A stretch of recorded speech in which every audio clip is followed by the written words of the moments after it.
کار د بچیانو اصلاح په منبرونو نه کیږي د بچیانو اصلاح نصیحت به کې د هغې خپله طریقه ده لکه اوس د دې ځای د علما دي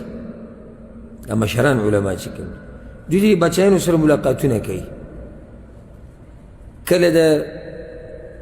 باچا سره یې کله د هغه د وزیر سره یې کله د یو سره کله د بل سره ملاقاتونه کوي همدغې ملاقاتونو کې ورسره دوی خپله خبره کوي خو چې اوس ته منبر باندې شروع وکړي اوس لکه زه په دې منبر راولګم او یو باچا پسې خبرې کوم د ده به اصلاح وشي که دی به ښه وران شي ولې به ښه وران شي د خبرې طریقه دا نه دی یوه بل د دې د لاسه په زده او عناد کې راشي ګوره باچا پرېږده باچا خو ډېر مشر دی حاکم امیر حکمران دا خو ډېر مشر دی چې په معاشره کې مقام لږ اوچتي که نه د ده سره هم د خبرې کولو یو چلي یو طریقه یي لکه اوس داسې ووایه چې په کلي کې یو سپین ږیری دی د جرګو سړی دی مشر دی د قام مشر دی او دنه یو غلطي کېږي یو ګناه کې واقع ته به ورته څه ویې لکه دا ګناه پرېږده که نه دا ریسه ټیسه شروع کړې ده په ډک بازار کې دې ورته دا ووایي دې دې وشرمو که نه ها ماشوم دی وړوکی ماشوم دی په لار روان دی او کاڼی ورسره دی او ګاډولی راچي هلکه مه کوه کار دی غلط دی صحیح ده که نه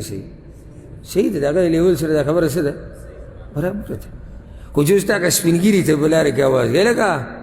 خبر شوی به ته اوس دا کار کوې دا خو دې بېعزته کړو یا دروازې ته ولاړې او چغې ورته وایي چې دا کار یا د جمعې خطبه ټوله په هغه پیټ کې لکه هغه مشر ناستي جمعې خطبه کې او ته خو نور څه نشي کولی بړاس ټول به کوم ځای کې وباسي د جمعې په خطبه کې دقه یو سړی دې ټارګېټ کړی د نصیحت طریقه ده زه تا نه منع کوم د نصیحت نه زه تا نه منع کوم د دین د بیانولو نه دین بیان که نصیحت وکړه خو انزل الناس منازلهم روایت کې راځي هر چا له هغه مقام ورکړه کوم چې د هغه دی اوس که د یو عالم نه غلطي وشي یو عالم دی او هغه مسله کمزوري بیانه کړه یا خبره کې خطا شو ته به څه کې نه طریقه د اصلاح ابسې به ورشي ښه په ادب او په احترام به ورته ووایې شیخ صاحب مفتی صاحب زه پوه شوی نه یم په دې خبره ځان پوه کوم شروع به داسې وکړي دا به نه وي چې خطا شوی یا بله ورځ ګډې وډې دې ویلي دي مسلې دې کمزوري وه دا خو ته بېادبه یې ته به ورته وایې زه ځان پوه کوم دا مسله پته نشته چې څنګه ده خو تاسو بله ورځ داسې بیان کړه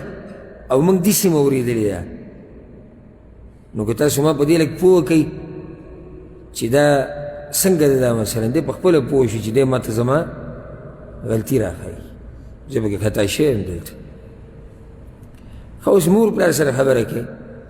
مور پلار ته چې نصیحت کوي داسې به لګیا لکه بچو ته چې کوي په طریقه کې بني حال احوال به ورته پوښي بیا به ورسره لږ خبرې اترې وکړي چې طبیعت یې برابري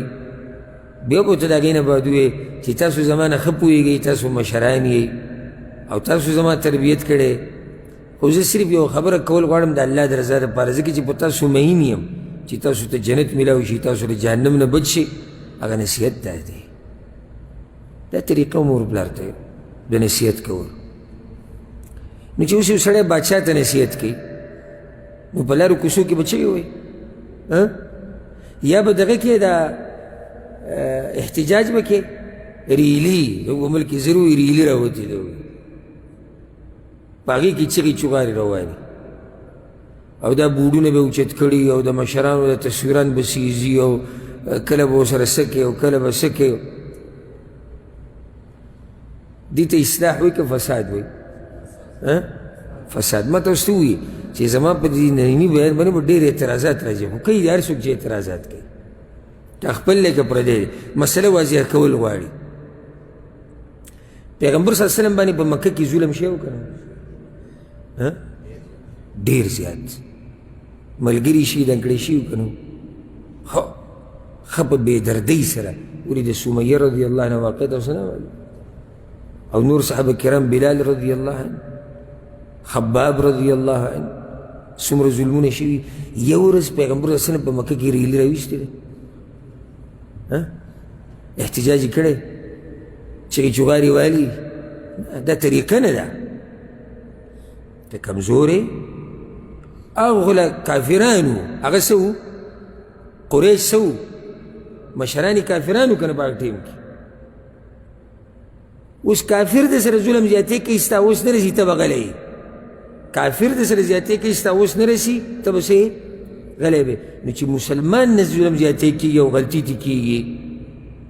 نو بیا ولې صبر نه کوي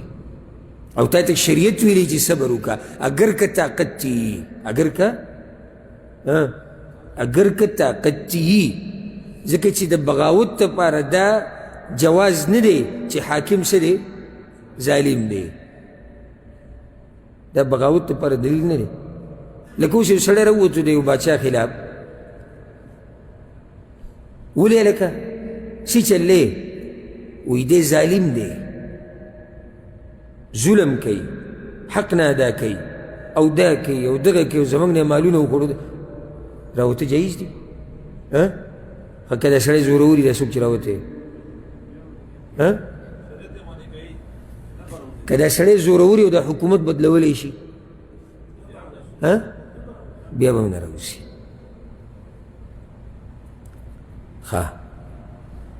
نو دا خبره چې بی منګ غیرتی قوم یو منګ د ظلم خلاف آواز اوچتو د ظلم خلاف آواز اوچت که کم ځای کې چې تا ته شریعت ویلی دی وکړه او هغه داسې چې یو سړی ظلم کوي پوه که یو سړی مظلوم دی ورسره ودرېږه باچا چې ظلم کوي د هغه د پوه کولو یو طریقه ده خو دا طریقه نه ده چې ته بغاوت وکړه دا طریقه نه ده چې ته په هغه پورې مذاق او استهزا او سخریه کوه دا طریقه نه ده چې په منبرونو ورته کنځلې کوه دا د کوم ځای طریقه ده دا بعض مولیان خصوصا د اهل بدعو کې دي الحمدلله زموږ د سلفیانو منهج واضح دی خو په دې سلفیانو کې هم ګوره بعض شتي چې په دې خبره باندې صحیح نه دي رسېدلي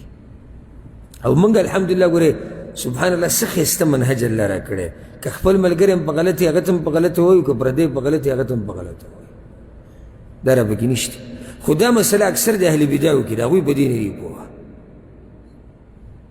نو په منبر باندې او د داسې او د داسې او دا د پلاني زوی او دا داسې او دا الناس چې هغوی ملا داسې زار او قربان د ده نه زار او قربان د ده نه د مسلمانانو یو مشر د پرې نه خو د هر یو د بېعزتي وکړه او څومره جور علم ورسره دی هر یو پسې کنځلې وکړي پښتانه ګورې داسې مولا ته خوشحالي بلکې پښتانه نه دا برې صغیر نه دی زموږ د طرفونه دا ټول داسې مولا ته خوشحالېږي چې دا درزه دروزه یي چغې چغارې کنځلې بدې ردې دا خو که یو عالم دا ووایي چې نه دا مسله ستاسو غلطه ده مسلمان حاکم خلاف بغاوت نشته دا درباري مولا دی دا کوم یو دی دا درباري مولا او دله پیسې راځي او دله دا راځي دله دغه راځي اوس زه چې دا مسله بیانوم نه ماله د دې ملک باچا سره کوي نه د دې ملک وزیران ماله سره کوي نه ماله عمران خان سره کوي نه د هغه سره چې نور دی هغه ماله سره کوي نه ماله د بل مسلمان ملک باچا سره کوي نو بیا ولې دا مسله بیانوم ځکه چې دا الله او د الله پیغمبر بیان کړې ده ته په ډایرکټ په سړي دا فتوا نه لګوي چې دا درباري دی او دی دغه دی خبره په دلیل وکړه خبره په څه وکړه په دلیل وکړه خو دا قسمه خبرې چې دا درباریان دي او دوی د حکومتونو نه لالچونه دي او دوی دا دي موږ به څه لالچ کوو د حکومت نه څه لالچ د حکومت نه وکړو چې د هغې دپاره موږ دا خبرې کوو اوس دا حدیث چې ما کوم تاسو ته د عرباد دا بیان کړو دا د چا خبرې دي د پیغمبر صلی الله علیه وسلم خبرې نو دې ځای کې کوم ځای کې راغلی د حکومتونو لالچ په دې حدیث واوړم پرېږدم وضاحت یې ونه کړم دغه شان پې تېر شم ځکه چې بیا به راته خلک درباري وایي او بیا به راته خلک وایي چې د حکومتونو لالچ کوي نه زما ذمهواري حق بیانول چې ورسېدی پې ها بله مسله اوس که چېرته دا باچا کافر شي نو بیا به څه کې دا بله مسله حدیث کې راځي پیغمبر